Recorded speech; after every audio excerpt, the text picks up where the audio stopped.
हे काय आहे हे लाडू? कसले लाडू? हे ह्याचं मटण.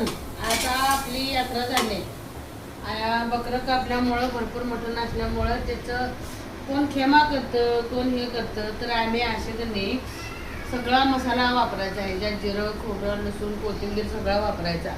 परत ह्याच्यात भरपूर चटणी, मीठ घालायचं, हळद घालायची, एकसारखं हे करायचं आणि हे बारीक कुटून खेमा करून कुटून घ्यायचा.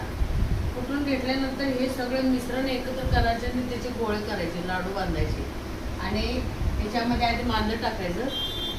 मांदं टाकल्यानंतर त्याच्यात भरपूर तेल घालायचं. हे असं भरपूर तेल घालायचं.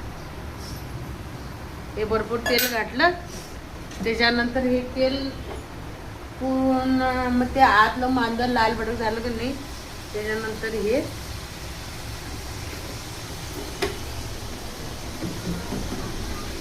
आता हे मांदा असं परतून घ्यायचं. आणि ह्या मटणाचं काय करायचं?